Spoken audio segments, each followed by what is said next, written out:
Yes, I admit, Pike, it would be funny if I screwed up, but you know what? I didn't. We've already started. All right, give us your hot take for the week. Uh, um, anyone who complains about pendulum summons in Yu-Gi-Oh, you deserve the cross.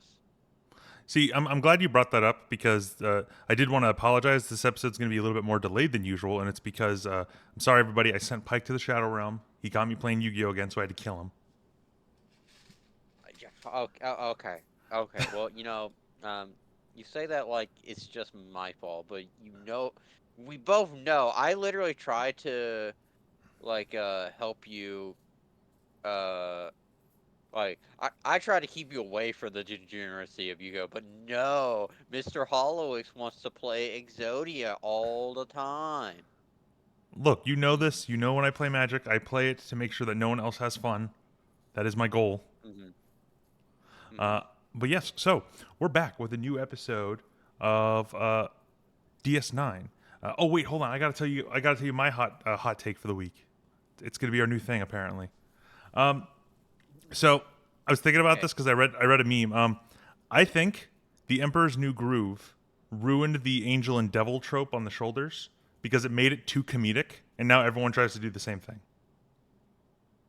Uh, I could definitely see that as a argument. I'm not gonna lie, it's But like the best. It's like the best iteration of it, and it's like everything. Every time I've seen that trope done afterwards, it's just comedic. I don't know. I feel um, like they basically like broke the trope down and been like, you know what, this is actually much funnier than it is something that you could take seriously.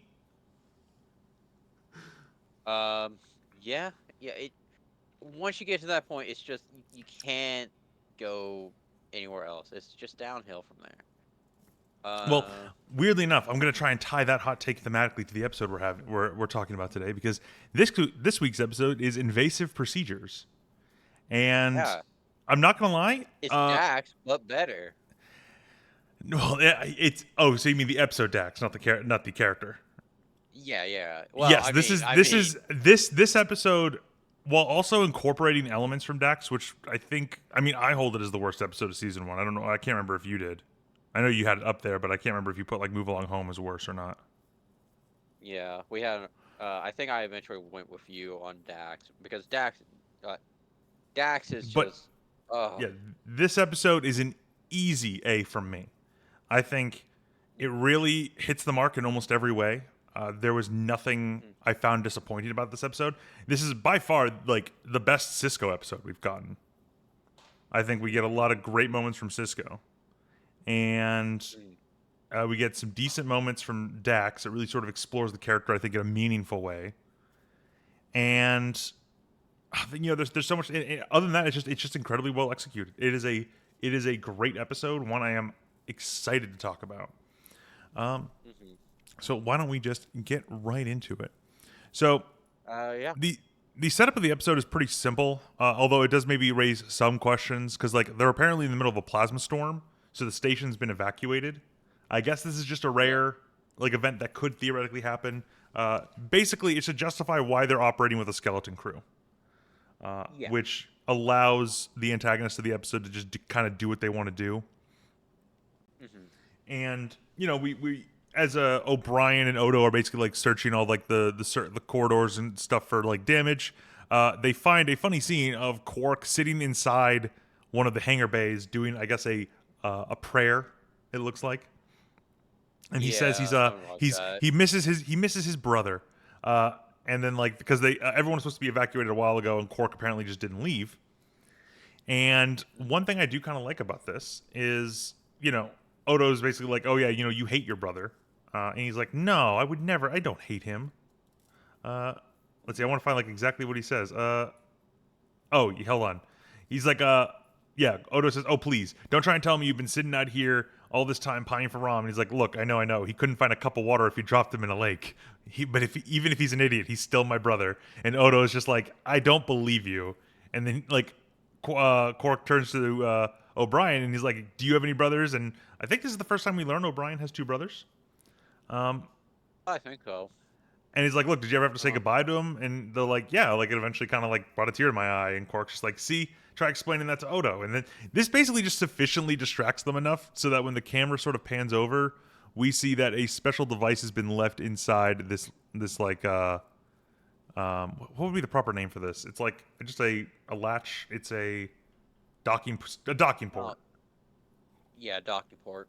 Yep.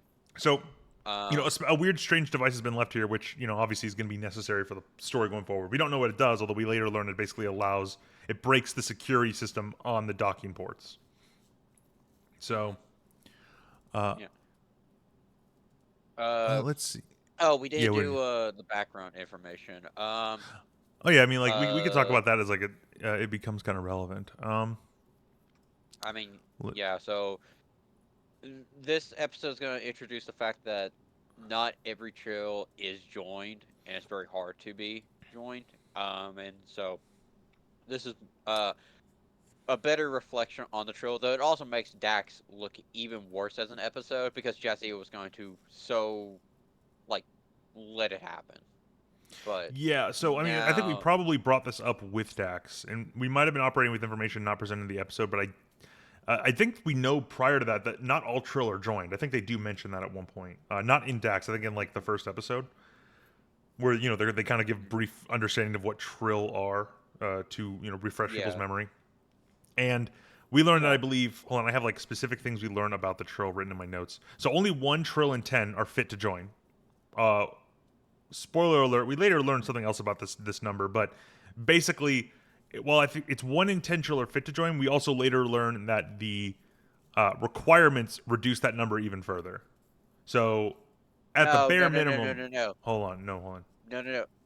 Later on, we find out that 50% could be joined, No. but You're there's no. like the I agree with you on that. That's like kind of a thing we learn later. But when it comes to the process they know now, when it comes to joining Trill, 1 in 10 Trill is what they're told. It's actually 1 in 2, but it's 1 in 10 is what they're told.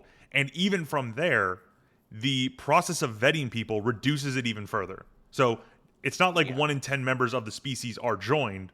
Only 1 in 10 could ever be joined, but they have a very strict procedure to make sure that the person who's joining is fit, which we actually go over a little bit in this episode.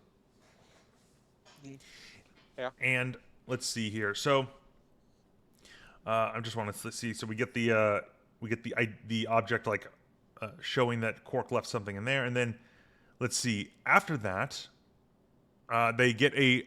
We return back to the command center, and a ship comes through the wormhole. I believe. Does it come through the wormhole? Uh, no, mm-mm, mm-mm, no, it's not. no, It's just coming from a small vessel's heading this way at 1/4 impulse, and they don't have any visual, but they're apparently claiming their ship has been severely damaged and they need an emergency assistance. Uh, and of course, like the Federation's like, yeah, like we'll let you dock on our station and help repair you.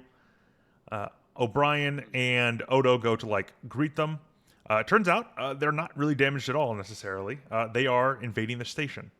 They presumably the device breaks down the security procedures, and they're able to basically just get right on, and they hold Odo and O'Brien at gunpoint very quickly. yep, Let's see. They make a point of. Hold on. Oh yeah, they call Takar, one of the Klingons, basically is like, yeah, the ever helpful Federation, which is something I like. Right? They're basically using the Federation's desire to help people as a weakness to take them out. Right? Oh yeah, we're gonna pretend to be a damaged ship. They'll definitely let us like on their station, which is again one of the things I really like about this episode is the antagonists are incredibly competent. From beginning to end, they don't actually really make any mistakes.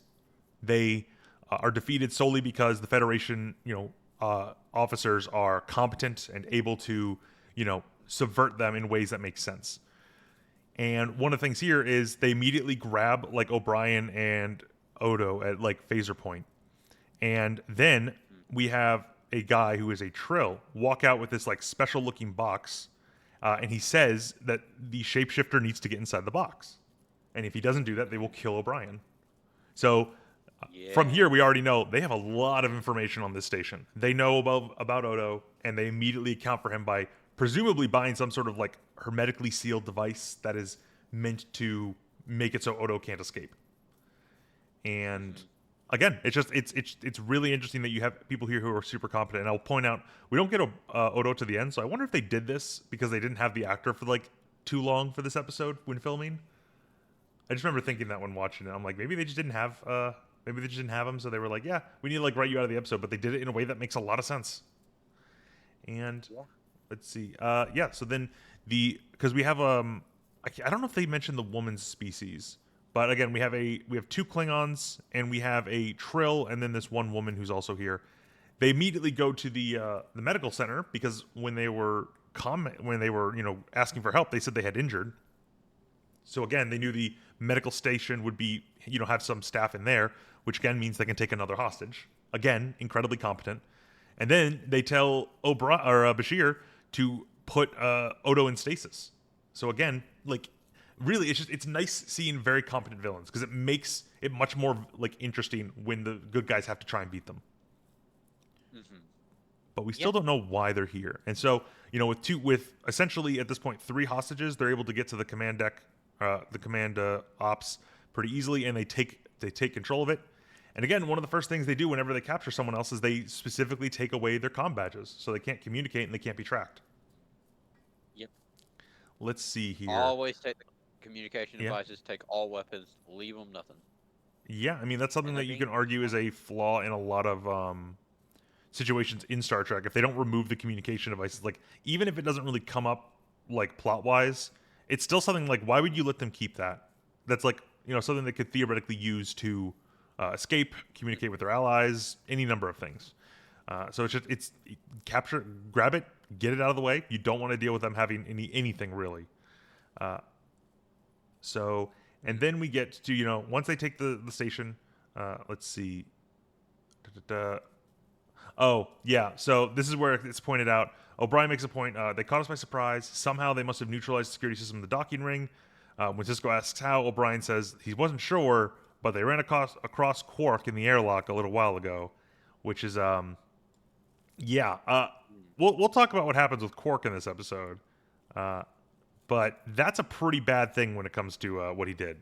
Like that's pretty bad. Yeah. You'll kind of notice that from this point on in the series, because Kira's the one who primarily reacts to this, because she gets immediately very angry with Quark. And from this point on in the series, she's a lot more harsh with him. She doesn't really give him an inch from this point on. It's like it's something that like basically affects the two's relationship like for the rest of the series. And let's see, although no, I was about to say it was funny because like Sisko says a line like, "Do you know him?" referring to the other Trill. But I was about to say like, "Oh man, isn't that like a racism, Sisko? Do all Trill know each other?" It's like, no. But it is Dax like staring intently at the Trill, wondering like what he's here for. And let's see, I'm trying to see like what his name was. Oh, Varad, yeah. So Varad basically, when asking like when Sisko's trying to ask like what's going on, when will this be over? They're basically saying like, look, we don't want to hurt you, we don't want to kill over any of you. This will be over soon enough. And when asked, Varad says, Dax, I want Dax. And obviously the assumption is, oh well, she's not going anywhere. And he's like, no, you don't get it. I don't want the girl. I want what's rightfully mine. I want Dax. Mm-hmm. And that's when Jadzia points out that he wants the symbiote. And right before that, we also learn. So we see Quark in the bar, and one of the Klingons basically runs up to him. And we learned that Quark originally just thought that they were here to purchase. Let's see, what did he call? He's basically some sort of merchandise, liquid data chains. And Yido is the Klingon. He basically says, "Yeah, we don't really care about those. That was never the point. We just basically used you to get on the station." And then they take him hostage. Mm-hmm. So Quark was also manipulated in this situation, which again, it's something that's very like makes a lot of sense. If you knew, okay, again, we know Quark is on DS9. He performs a lot of illicit activities. We're going to basically use him, baiting him with the idea that we're here to purchase, presumably, merchandise they're not legally allowed to procure. And that's why it's like, oh, we have to land during a plasma storm, and you have to let us on with the special device. It's like, yeah, but like, this is pretty much all Quark's fault. Anything going forward is really his responsibility. Quark did it again. Here we go. It's all. Let's see, but then we learned that Varad wants the symbiote, and I'm trying to see like so. This is where we learn some of the things of like, look, not everyone's appropriate to join join with the symbiote. He was one of the people who was meant to join with Dax. So, like, he was, I guess, one of the candidates. Jadzia is the one who ultimately ended up winning out, and he was designated as unsuitable. He gives a nice little speech here. Let's see. Yeah, because he's saying, like, look, I don't want to do this. And Sisko's trying to say, look, then don't. One of the things that's cool about this episode is Sisko's constantly trying to negotiate with these people in a way that is, very fitting. He's trying to, like, relate to these people. He's trying to, like, learn what it is they want. And he wants to try and sort of help them, sort of build a bridge between the two of them, and then get them to agree with him that they need to leave. And then, Varad basically says, like, look, I don't have a choice. I spent my whole life trying to qualify for the joining. I studied constantly every day, every waking hour. I sacrificed everything. And then I went before the Symbiosis Evaluation Board, and they reduced my entire life to one word: unsuitable. Dax says, it's nothing to be ashamed about. Neither of her parents or her sister underwent symbiosis. Presumably, they tried. And they live happy and productive lives. And then, yeah, this is where she says only 1 in 10 trill are chosen to be joined. And he's like, it's easy for you to say they chose you. Which, we can kind of say, because you were bringing up a little bit beforehand of like, there's probably a good number of trill who just do not want to be joined. We actually later learn when we meet Ezri that she never wanted to be joined with a symbiote. So, that's just another situation where there's a lot to talk about with the symbiote. I think this episode portrays it pretty well. We see a lot when it comes to what happens with the symbiote, but generally it seems almost nightmarish when you think of it like from an outsider's perspective. Yeah. Let's see. Oh yeah, and then they make a point of like, why do you want Dax? There's thousands of symbiotes on Trill. Oh, this is kind of interesting. I mean, I guess it doesn't really matter, but Kira asks, why Dax, why her? And I'm like, is Kira referring to Jadzia when she says her, or the symbiote? Which I don't know if the symbiotes have like sex or gender. I guess they have to have sex if they reproduce, but I don't think it's ever explained. Yeah. I don't know. It wouldn't really matter, I suppose, if it had like whatever the gender or sex of the symbiote was, because it's always going into a male or female. It's not like female symbiotes can only go into like female trill. There's not really a delineation line for that. I would generally just say, like, if you're saying it as a person, like, there's not really an easy way to delineate it, because we don't necessarily know if, like, sure, they might have sex, but they might not have the female male split even with that, like that binary split. It could just True. like We don't know what we know that later on in the series when we learn more about the symbiote, we do learn of like the people who basically are in charge of making sure they breed, like the people who watch over them. Because like I believe we were reading at one point that like when symbiotes get like too large to actually be put back into a person, they basically are brought back to the pools in which they're all found, and they're allowed to reproduce. So that's sort of that. But they make a point that Varad wants Dax because they have mutual interests in terms of science and diplomacy, but Sisko interrupts and says, no, that there's another reason you want the wormhole. Once you've stolen the symbiote, you're going to escape to the Gamma Quadrant, because I presume if a symbiote was stolen, the entire Trill government would do everything it can to get it back. Which we also later learn, although I don't think we learned in this episode, we learned, I believe, in Dax, you can't remove the symbiote without eventually killing the host. So, let's see. And we also learned the woman who was with Varad, she seems to be romantically attracted to him. Her name is Mariel.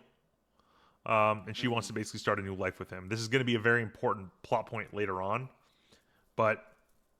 And then, we get more good scenes with Dax, because she's like, look, I understand your frustration, but there could be dozens of reasons why the board didn't select you for symbiosis. They have to be very careful.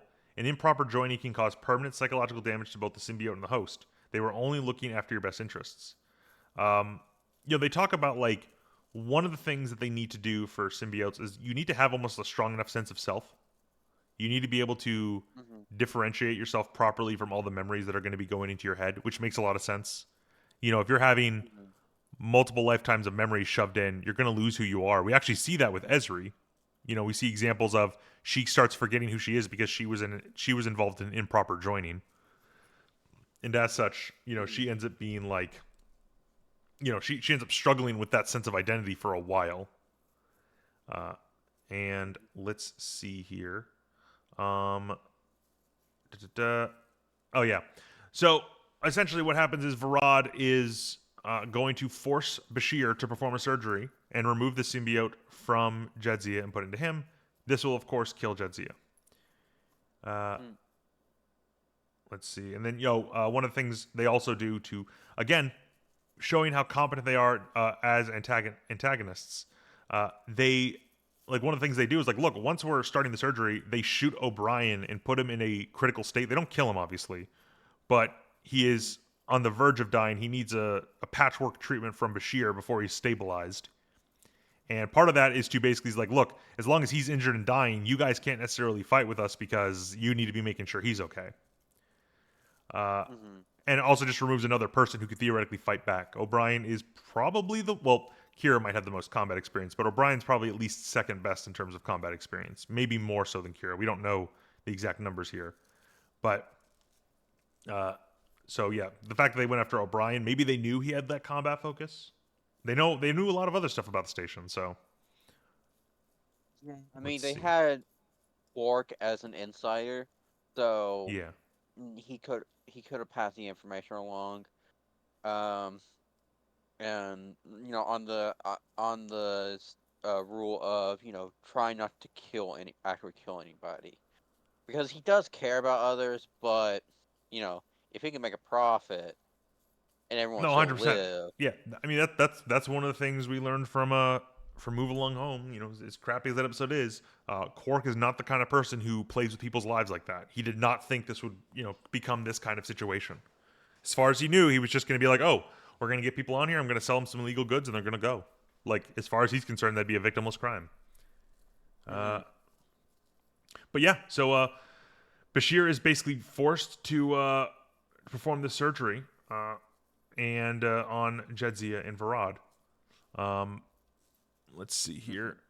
And one of the things I really like is when he's performing this surgery. First off, Bashir does not seem comfortable with it at all. He obviously has romantic feelings for Jedzia, but also like just as a member of the Federation, as a doctor, he is forced to basically end someone's life. It probably goes Hmm. against everything he values. Um, Yeah. but one of the things I like is when he's about to like put something on Varad's forehead, which is the things they usually put on people for surgery in Star Trek. It's a Hmm. delta wave inducer. It'll keep you asleep during the operation.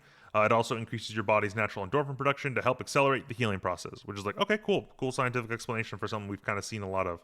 And Varad says he doesn't want that. Uh, he says, look, use a neuroelectrical suppressor to set up a monitor, and I can watch the procedure. That way, if you're under any trouble, I can assist you. Now let's get started. I mean, this guy's basically saying, I want you to do a surgery on me when I'm completely awake so I make sure that it goes correctly. Because he's also probably greatly afraid Yeah. of, like, if I wake, like, when I'm unconscious, I can't do anything to give orders or address concerns. And you might somehow trick the Klingon who's watching over it because, like, he might not know a lot about it. But this guy's like, no, I need to make sure you're actually putting the symbiote in me. Hmm. Which is like, damn, like again, the dude has a lot of conviction. Very much like is desperate to get this going. He desperately wants to like get the symbiote, and he's willing to put himself through like great physical strain to do it. And then Yeah. you sort of mentioned before, there's a nice moment between Bashir and Jadzia. He looks to her, and he says, he's sorry, and she's like, "Look, you don't blame yourself, Julian. You did everything you could." And he puts her to sleep, hoping that like hopefully this is over quickly for you, and you don't feel too much. Uh, and he asks for forgiveness as she goes to sleep. Let's Hmm. see. Very meaningful scene. Uh, let's see. Oh, there is a brief fight.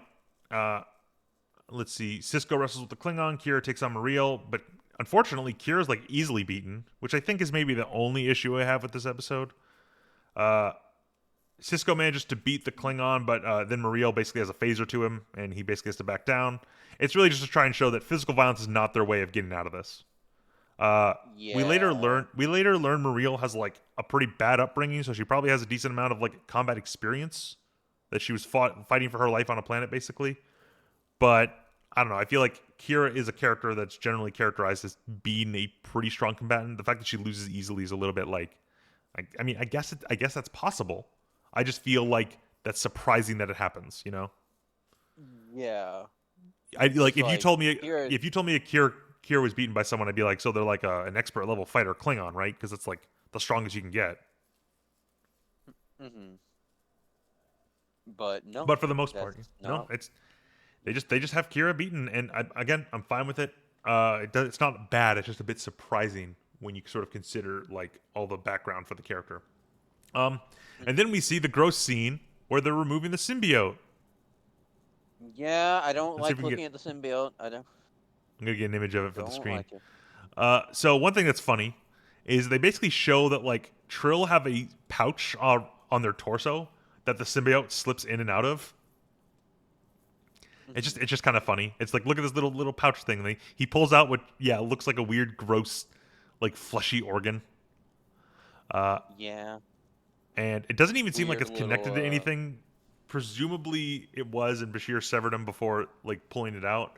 But it looks like it's just like a little potato that you put in the sack, and then it's just like, Dude, all right, now we go put it in this other one.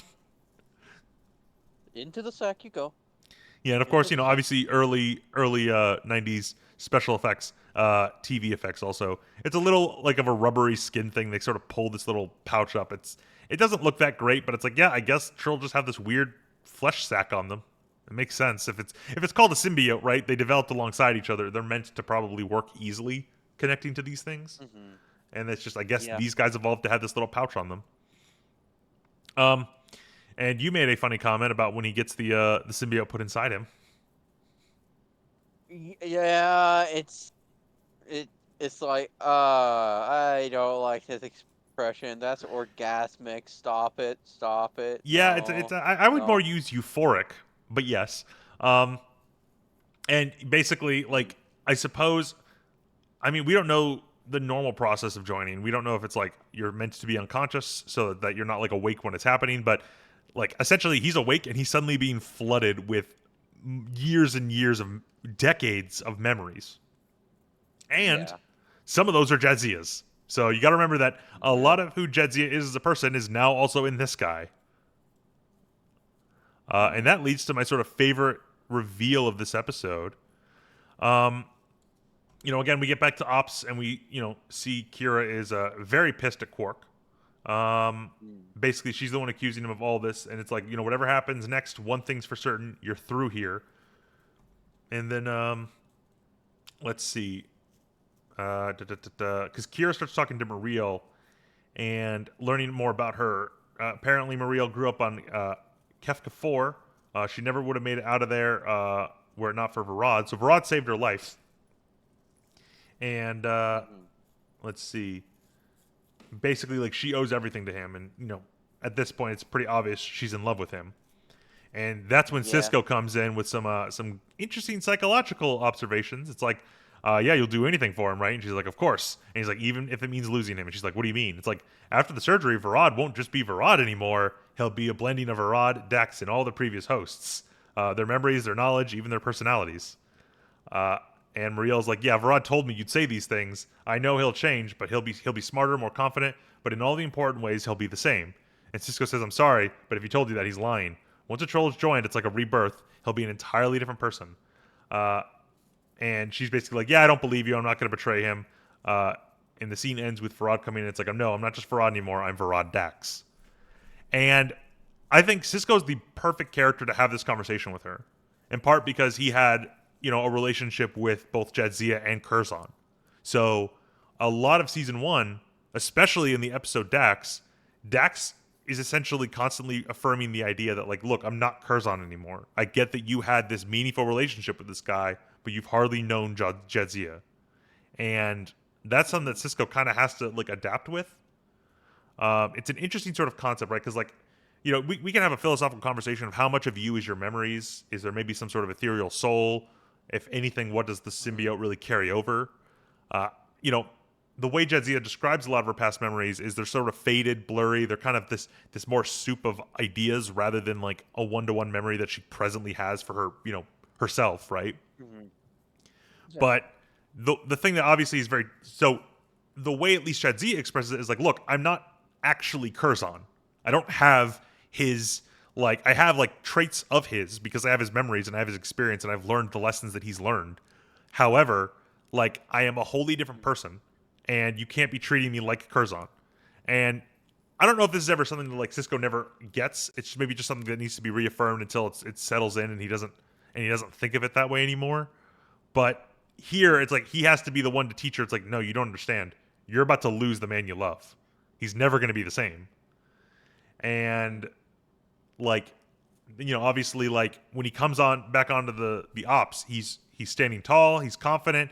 He's not sort of like a little. He's a little. I don't want to say weaselly. He's very skittish when he's first on the station. And this situation, he's no longer that. He's testament to the actor in very subtle ways. He's portraying a very different character. And again, this also means that he now has an extensive relationship with Sisko.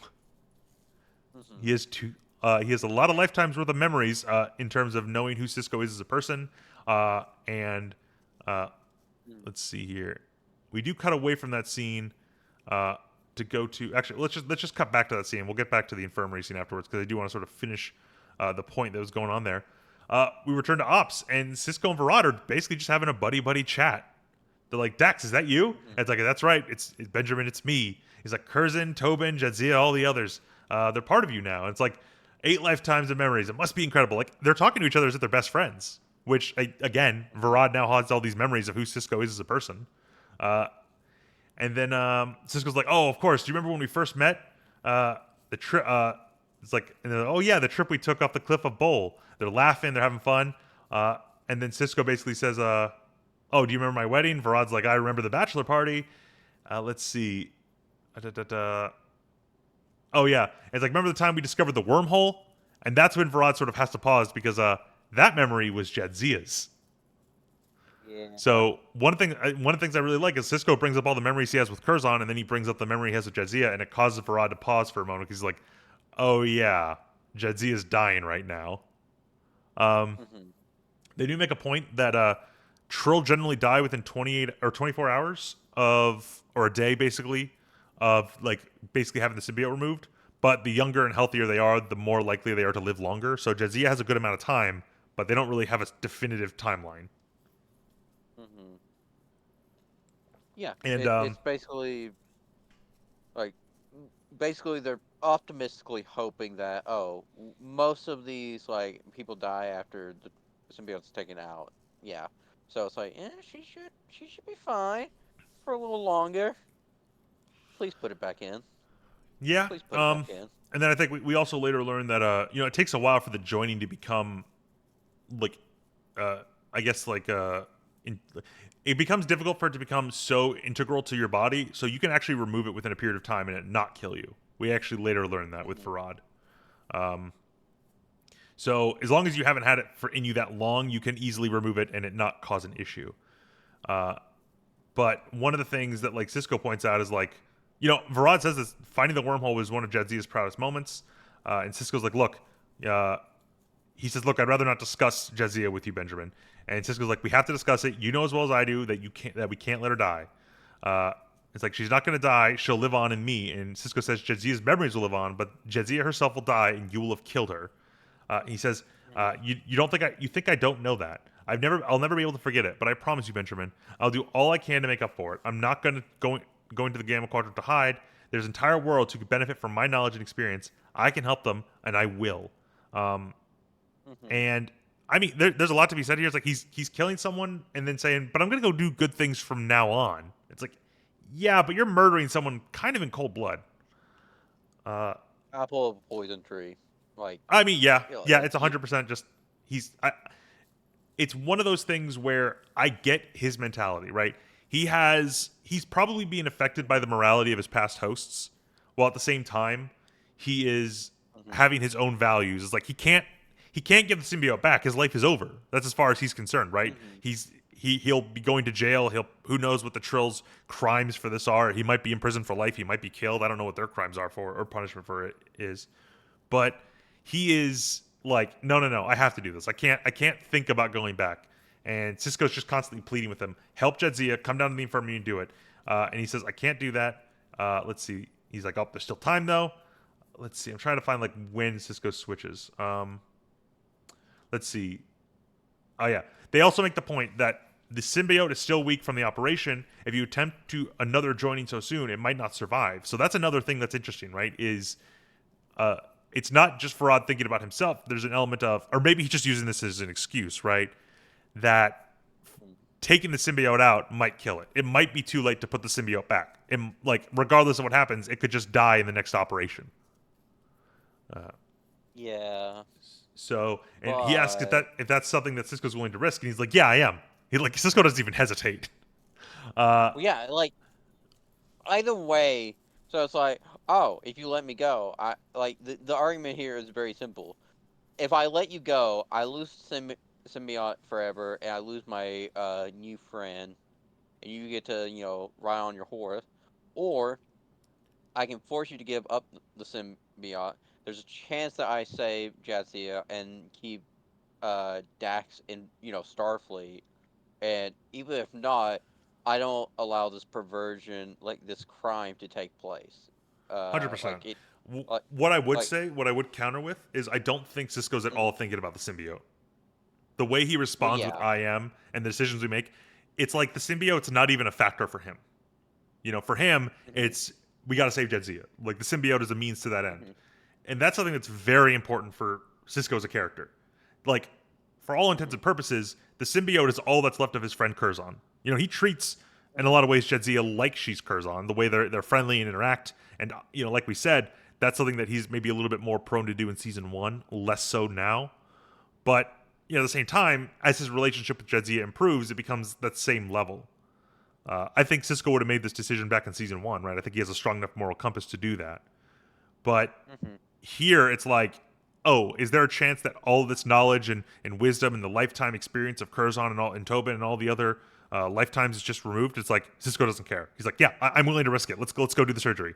Like, I think it says a lot about his character in a positive way, but in a little bit almost in a negative way. Do you think there's a responsibility someone might have to preserve the symbiote over the Trill? Because the Trill certainly do. The Trill believe the symbiote's above the So life of the symbiote of the host.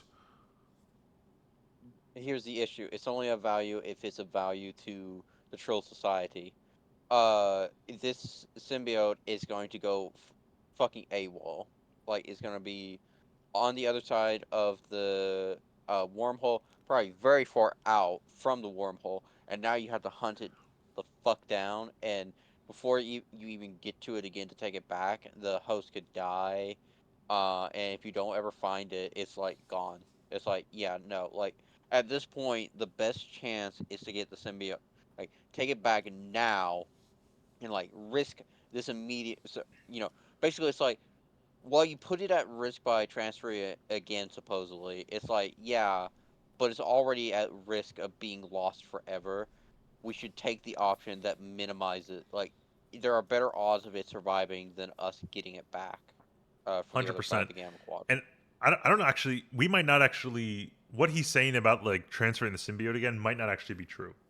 I don't think anyone ever mentions that fact other than him. So, I mean, I think it's believable enough, but it also is very beneficial for him if he can convince someone not to transfer it back because it would kill it, right? Hmm. Uh, what I would say is, I don't know if it's not a value to Trill Society, because I don't think the symbiote's only value is its value to Trill Society, right? Because a lot of times they'll send these Trill out to go work. Like, Jadzia is working at the frontier, right? She's not directly benefiting Trill Society. The most she's doing is she's expanding the lifespan of this, or the knowledge of this symbiote, and also probably putting a good name out there for the Trill, right? The idea of like in space you'd want, like, yeah, you're basically the best of us. We want you making a good name for Trill out there in the galaxy. But It eventually, benefit. the Trill have to, the symbiote will come back and be put in the pool, and it's like it acts as an elder. Oh, Like, sure, but like I guess I mean, like, do you think Varad, if he was like nearing the end of his life, he would return to the Trill homeworld to give the symbiote back? And do you think they would even take it? I assume they would take it, but I don't know if I they would look at it as corrupted. Like the idea of, we don't want to preserve a symbiote that essentially has had a lifetime of someone's memories inputted into it, that's willing to steal symbiotes. Yeah. That's probably It's like something that's like, bad. ooh, that'd be a discussion to be had in terms of like, do you even allow this one to reproduce? Because it's not like the symbiote's bad, right? But they might almost, like you said before, like poison for poisonous fruit sort of deal. It's like this might be Hmm. a dangerous sort of thing to reintroduce into like their little ecosystem for the symbiotes. Hmm. Yeah. Regardless, oh yeah, go on, say what you want to say. No, I was gonna agree with you and be like, it's just not worth the fucking risk. It's like, it's gonna be communicating with the rest of them. It's like, nope, nope, don't let it in. Don't let it in. Yeah, Don't let it in. and I mean that's something else we can like. I wrote it down in my notes. We don't really know if the symbiote has intentions or memories of its own, right? Like, there's a Hmm. level of it's clearly a vessel for the life experience of the host, but does the symbiote have any sort of like influence, right? Can it influence what memories someone experiences?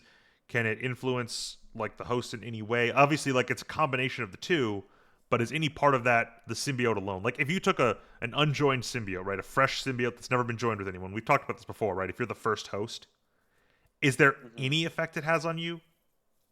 Like if it has no other memories, like does it have any sort of personality of its own that influences you in any way? Maybe not. It doesn't seem that way. But one of the things I Hmm. had is like, do you think the symbiote is aware that it was stolen from Jedzia and Jedzia is dying on the table? Hmm. I I don't know, man. I'm, The I just, I guess I'm asking uh that question because like it would be interesting if what the symbiote could almost do something to help, where it's like it's trying to flood Farad with memories of Jadzia, for the purpose of yeah, yeah, yeah. like trying to convince him, like, see this person you're like letting die, go save her. You can still save her. But the symbiote doesn't. For all we know, the symbiote's literally just a mindless like memory sac, right? It doesn't actually have any sort of influence itself, so it can't really prefer a host over the other. Which I don't know if I would Mhm. prefer this one way or the other, but I think it's either way. It's not a it's not like in any way a like a plot hole or anything. I was just sort of interested because that kind of topic comes up here, and kind of more on that line, Mariel comes forward and she's like, "Look, why are you even talking with this guy? Like, we should just leave." And Varad says, "Because he's my friend. Like, go watch the others." And he actually yells at her, kind of, and like, obviously she seems a little bit hurt that he would yell at her. But the fact that Varad considers Sisko his friend is very interesting, right? It's like, oh wow, yeah, you don't realize that this guy really is not your friend. He does not view you as Jedzia or Curzon. Uh, Yeah, let's see. yeah. Later on, they show.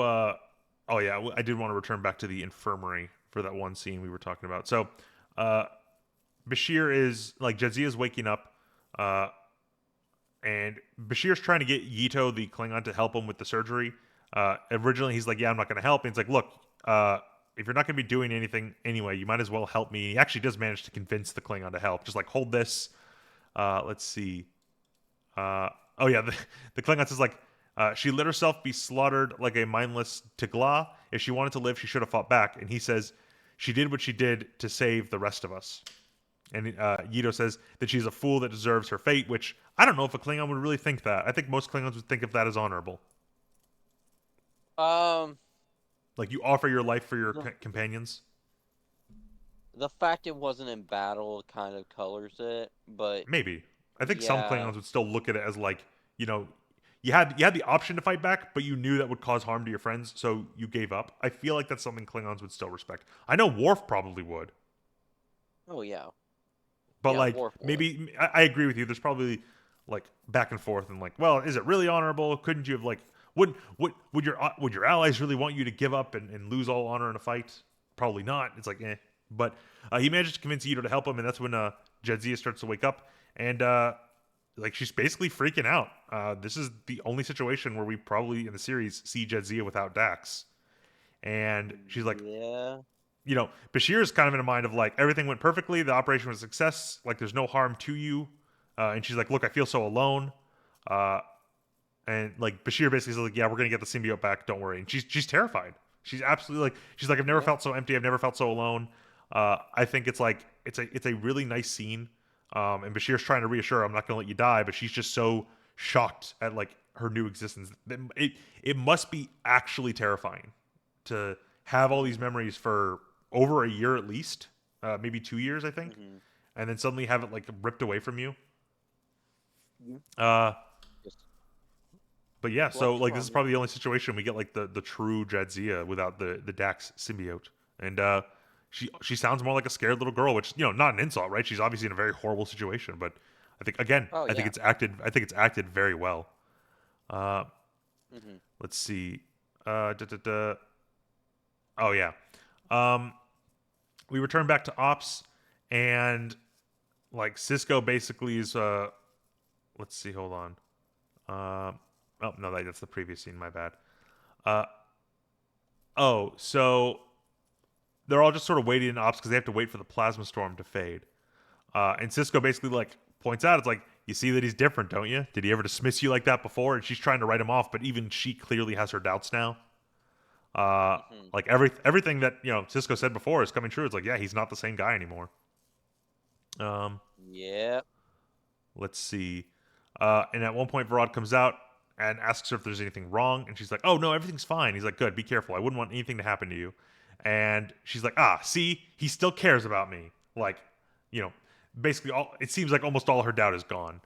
Um, Mm-hmm. and then we get the best scene. So Cork is sort of just sitting here, and he grabs a coin and he like throws it. And once what's this Klingon's name? Takar goes to grab it. Quark jumps on his back. It just starts like Yeah. screaming, trying to like Mm-hmm. wrestle him away, and then well, it ends the way you'd think it would. Takar throws him off, and Quark is like, "Ah, my ear, my ear!" And he just starts screaming. My ear. So they're like, "Well, I guess we have to Yeah. take him to the infirmary because he's just screaming at like an annoying guy." um, Yeah. and then let's see, when Quark is brought to the infirmary, Bashir is like, the damage seems to be fairly superficial. And when the Klingon like looks away, uh, Quark just grabs Bashir's hand and is like, no. And he's like, but Ferengi ears are easily sensitive. I have to run more tests. And I wish I could play it, but like Quark's screams are so pathetic. It's just the most high pitched wail. He's like, he's like screaming in pain. Mm. But yeah, the reveal is he's not in pain. He's basically just used this as an opportunity to get out of ops and to help Bashir escape, or help basically Yeah. save Bashir. Which, Yeah. uh, do you think this in any way redeems his actions from before? Uh, it will get leniency, but damn, damn. Well, I mean, like I think from one hand, right? He never intended for this to be the bad situation it is. Does that absolve him completely? No. Does it mean that he wasn't really morally culpable? Kind of. Like he's actually culpable, but when it comes to the moral aspects of it, he was just, I guess, reckless would be the best way to think of it, as opposed to, uh, conspiracy to commit some sort of murder or thievery, whatever you'd consider stealing a symbiote. Mm-hmm. Uh, he was just trying to sell merchandise, and now he basically tricks these people, but in doing so, he puts himself in direct conflict with a Klingon. So he puts himself in physical danger Yeah. for the sole purpose of saving the crew.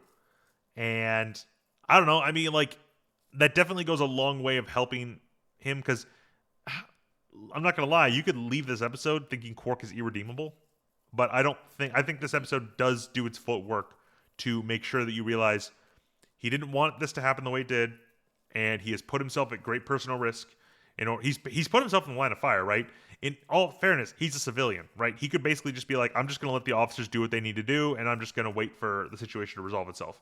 But instead, he's like, no, no, no. I'm going to trick these people.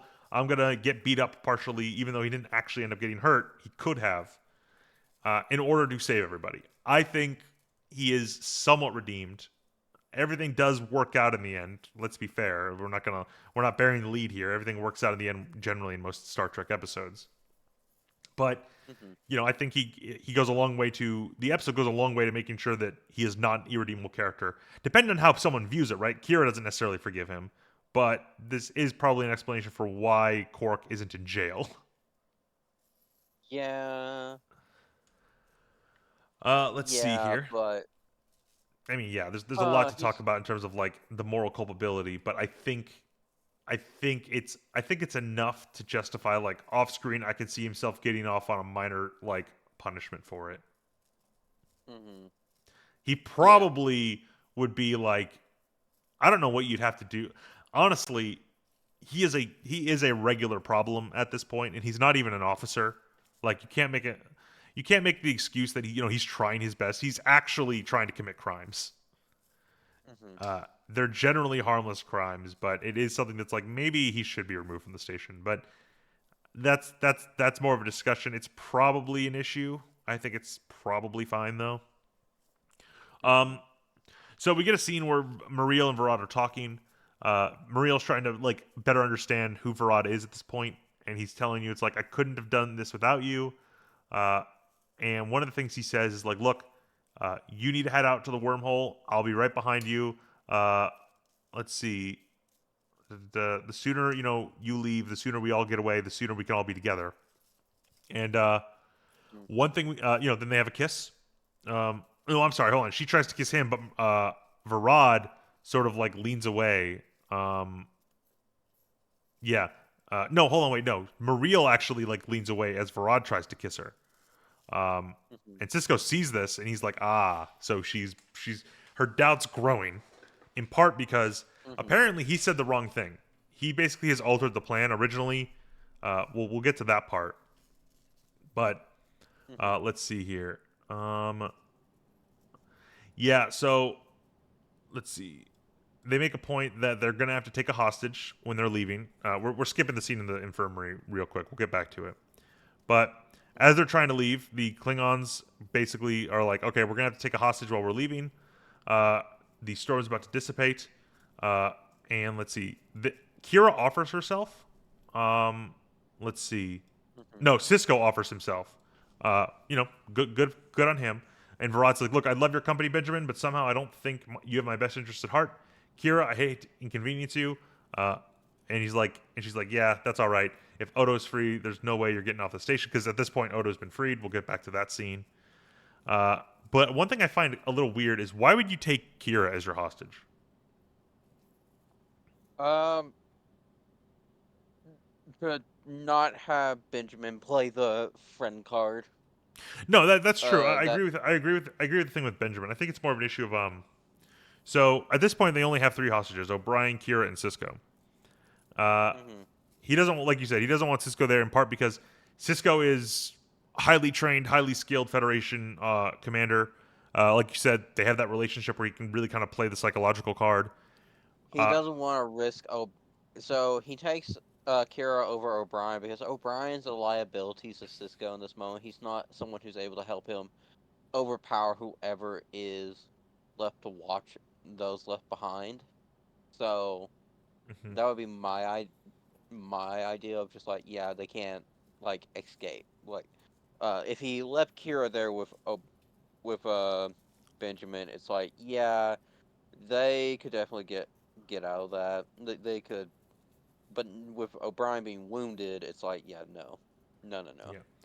And so they take Kira. They're trying to get away. Uh, and Cisco basically like looks to Muriel before she goes, and he's like, he asks where the rendezvous point was, and she says, "You don't really expect me to tell you." It's like, no, but I hope you like it there because you're going to be waiting for Varad for a long time. Uh, Mm, and when she says like how, it's like like I saw the look on your face when he asked you to wait for him, and she's like, yeah, the plan was that he was supposed to get there first, and he was supposed to wait for me, not the other way around. So he basically changed the plan because she's kind of realized he's going to abandon her. He's got what he yeah. needs. He probably doesn't feel about her the same way anymore. So now he's basically trying to be like, I don't want to make you suffer, considering I can't return these feelings. Uh, I'm sorry, but I have to go. And that's one thing we do learn is a lot of times these symbiotes they are discouraged. Neutral are discouraged from like uh, hmm maintaining the old relationships their previous host had, right? Uh, in part because it's like, look, you're not going to feel about those people the same way the previous host did. So hmm it's really kind of more of a cruelty in the sense of like you're almost dangling their loved one in front of them when they can't ever really experience their loved one again. hmm But And here we see that exact thing in practice, right? It's like he doesn't seem to have the same feelings for her, and she basically realizes this and realizes, oh, he's going to betray me. At which point, she gives her phaser to Sisko and like lets him, like says like let's see, he basically says like, look, you can help him and help me. If I can get the symbiote out of him, he'll go back to being the same person. And she agrees, giving the phaser. And at this point, she basically says, if you hurt him, I'll kill you. And Sisko basically says like, oh, I don't doubt it. And then he's going on to face Farad. Let's see. Hmm. Prior to that, though, and we kind of touched upon it, um, Odo or Quark is able to distract the Klingon while Bashir basically like puts a drug inside the guy's neck to knock him out. So they work together to basically trick this Klingon. At which point they immediately go to the stasis chamber to remove Odo.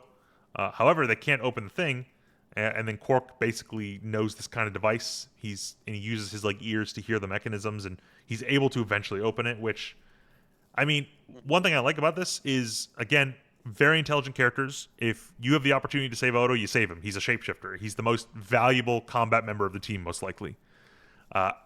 If you can get him out, of course you're going to get him out. However, I'm a little iffy on how Quark is able to open this. I mean, I guess it makes sense. He kind of like disables part of the side of it, so it's not just like a lock that he like puts the code in and listens for the tumblers turning, right? He actually like disables certain elements of it.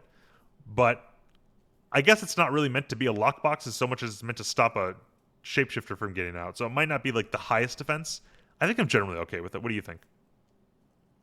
It's fine. It's like it's the future. Like boxes are different. Like you basically need to know the code to get in, and it's fine. Like Yeah, he's just the lock picking Ferengi here, and he's gonna show that this master lock is not very good, and he's just gonna open it by listening to it.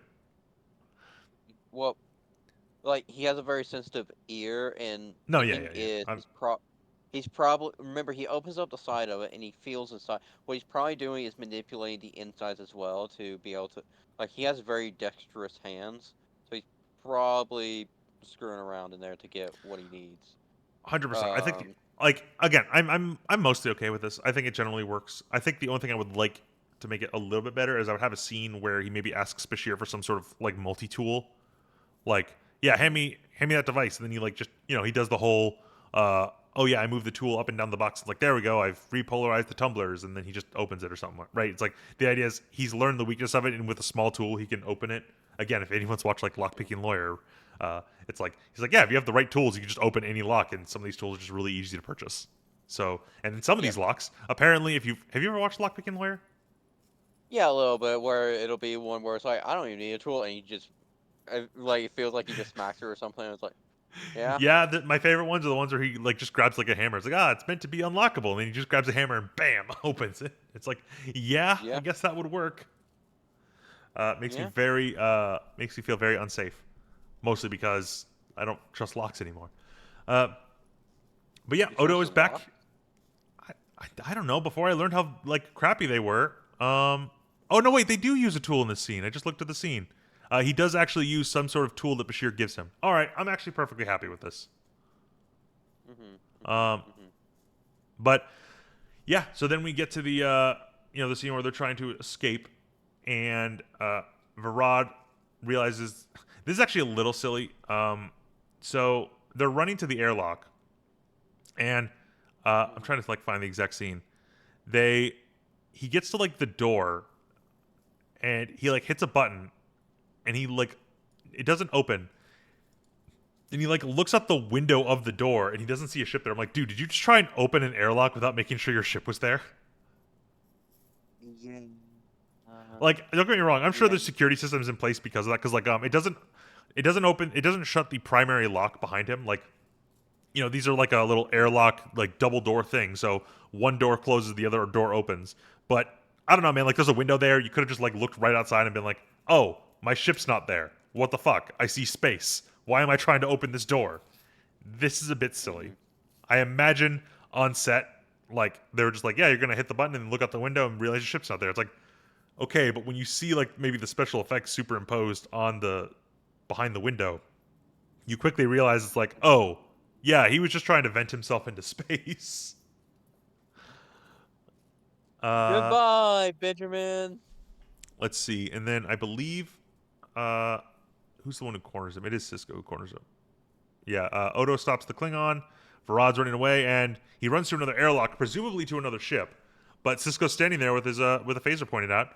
Uh, he says, "Looks like your goodbye was a little premature." Because this is a really good scene. This is actually the standout scene for the episode.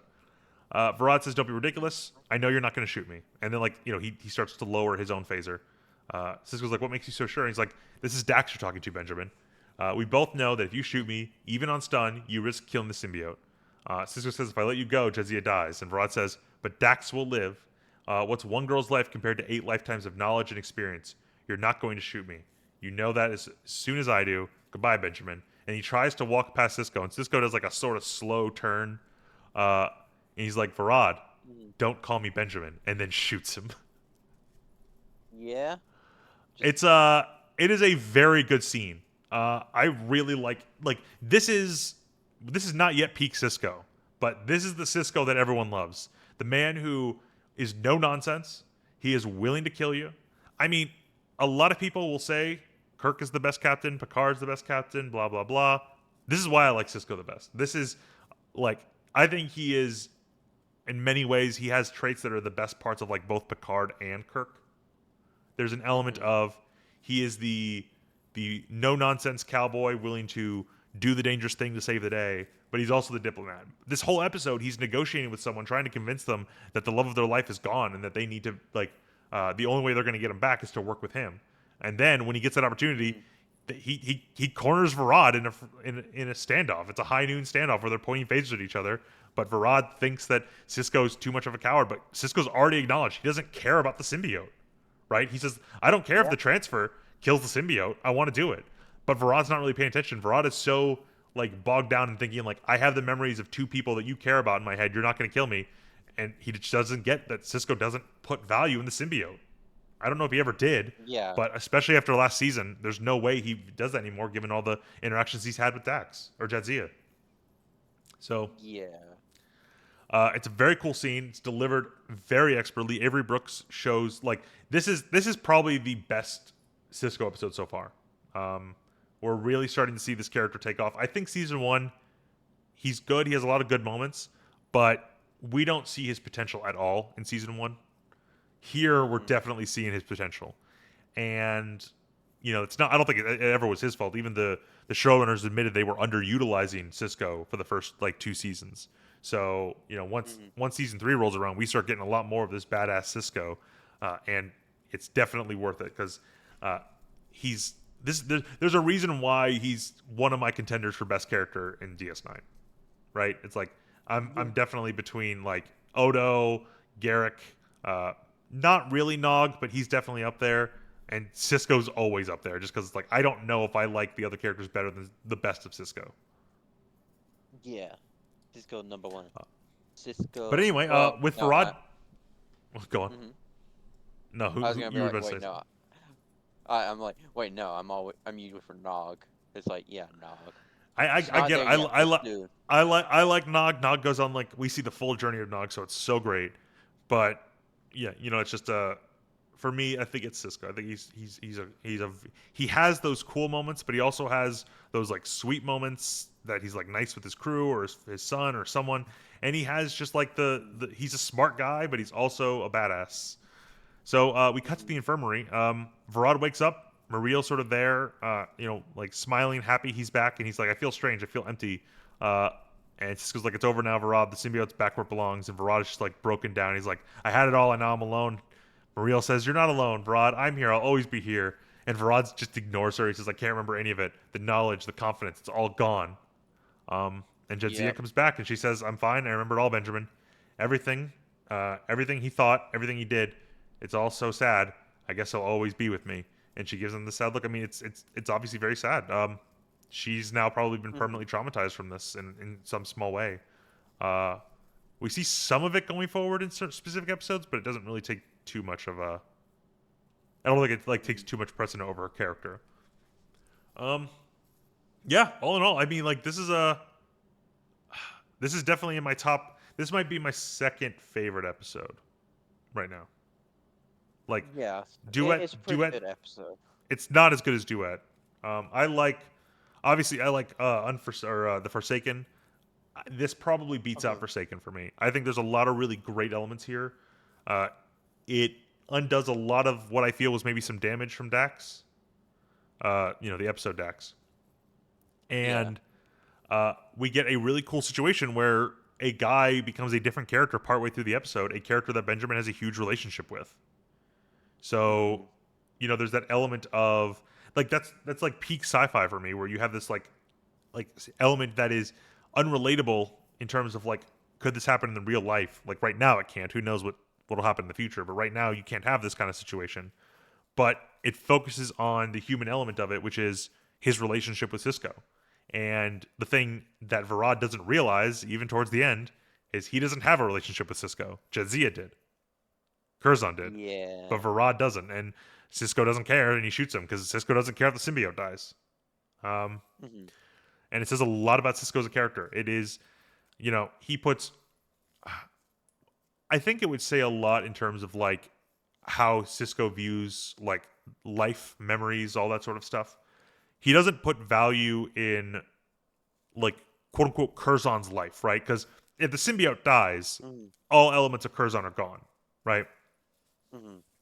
And he doesn't put Yeah. value in that as a person because it's like, look, the symbiote is a living creature. He probably respects it in that sense, but he doesn't respect it over Jadzia, right? Mhm. And if he's risking the symbiote's life to save Jadzia, he'll do that every time. Now, if there was a situation, and I do wonder what Sisko would do, where Jadzia lives but the symbiote definitively dies, what decision would he make? Mhm. I wonder if there is something like that. But Mm. I wonder if there I would be a don't situation think where it's like, that's. Oh, like just a hypothetical. Um, yeah, like a hypothetical where it's like, okay, I mean, Jadzia doesn't have to die. Maybe they find a way to save her when they remove the symbiote. But like, you obviously don't want this guy to escape with the symbiote, and you want to put the symbiote back where it belongs if you can. But Jadzia wouldn't die. What would Sisko's decision making be? Would he still risk the symbiote's life? so it's it's it's a case of does the symbiote goes is it going to go back to Trill? Because it might Well, no, be. I don't even want to present that idea. It's like one of the things about the Federation is they respect all forms of life, right? There's an element Yeah. of you're going to encounter some life that is vastly different from humanity or Vulcan or Klingon or whatever, but we respect life and we treat it with like dignity. The symbiote is a form of life. It has the memories of all these lifetimes, 8 lifetimes behind it. Yeah. I don't I don't think Cisco would just kill it, but I wonder if there's a situation where it's like, look, would he risk the symbiote's life if Jadzia's life wasn't in danger? I guess he wouldn't. I don't think Cisco puts value in essentially the lost property to the Krill people, right? Like the Trill people, not Krill. Well, The Trill people. I don't think he puts value in the I lost think property necessarily. he puts value in what Jadzia's point of view is, and if it's not a case like this, uh, like if it's just a straight, hey, either I die and it lives, or it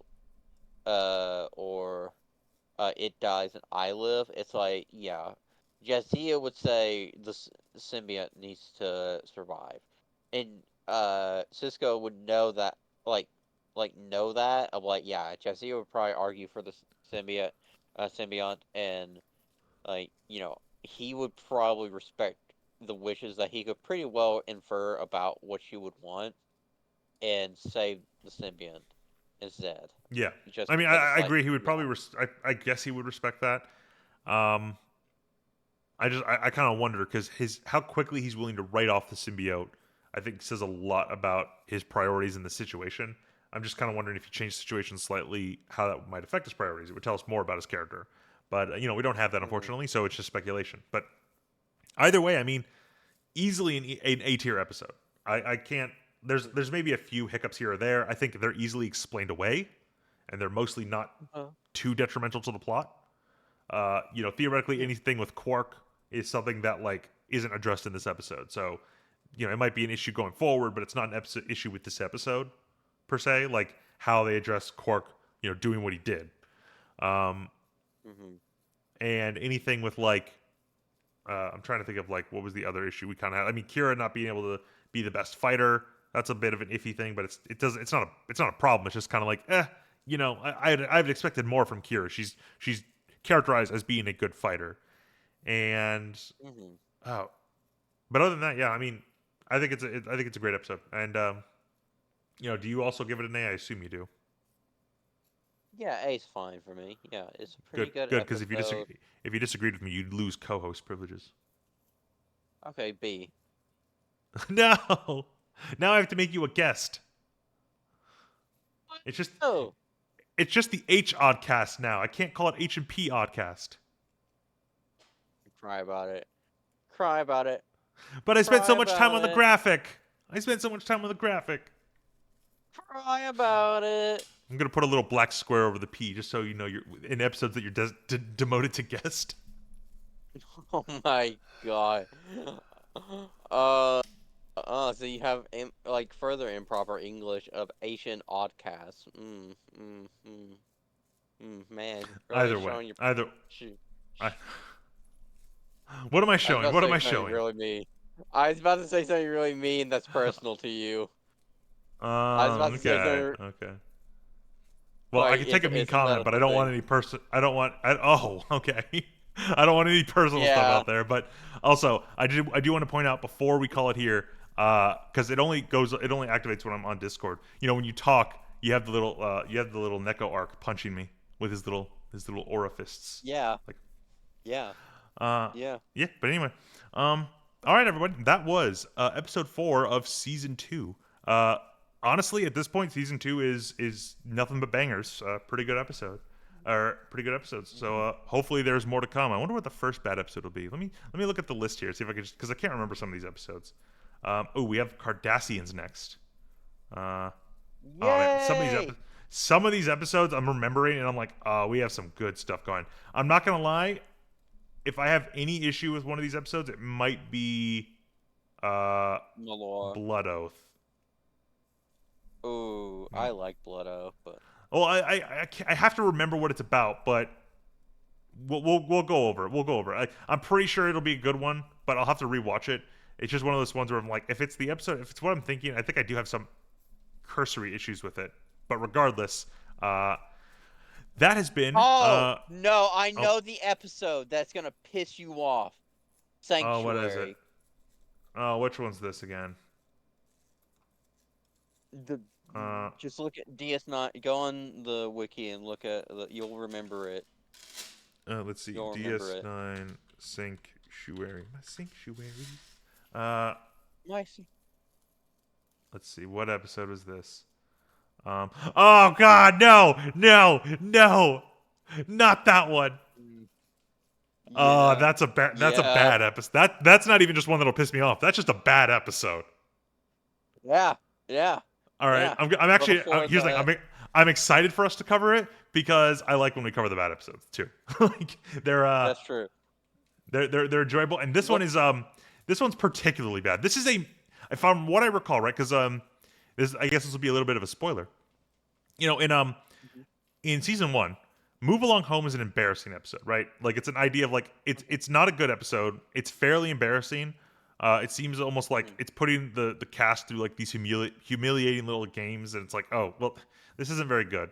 I still hold Dax as the worst episode because I think it hurts character and it hurts like it has some questionable moral things that sort of raises as topics. Is like I Mhm. don't think that's a very moral way of looking at this, but that seems to be the premise the episode's proposing. Sanctuary Mhm. is a mix of both. It is an embarrassing episode. It is like in terms of like special effects and how they like portray an alien race is like very weird looking, but like not like Mhm. interesting in any way. It's like it's just gross looking. It and it, I think it preaches a very questionable moral. Um, so it's kind of like the worst in both ways. It's both like technically like gross and unimpressive, but also like writing wise, it's bad. So it's the worst of both worlds. Mhm. That's gonna be a fun one to cover at the same time. Oh boy, that's gonna be a hard one to watch. But Yep. we got 5 episodes before that, so we got a while. We got a while. Anyway, We also all have right. Malor, but That's All right. not like yeah. Which was this one? We'll go over it later. Either way, that's the end of the episode. I already sort of did the outro before, and then we kind of went on a tangent. So now it's just kind of this awkward part where I'm just gonna hit stop recording in the middle of my sentence. How's that sound? Are you not gonna do your thing, where you're like, say one last thing, Pike or whatever? No, no, no. I'm not gonna do that. That's pretty lame. I'll do it in the middle of my sentence this time.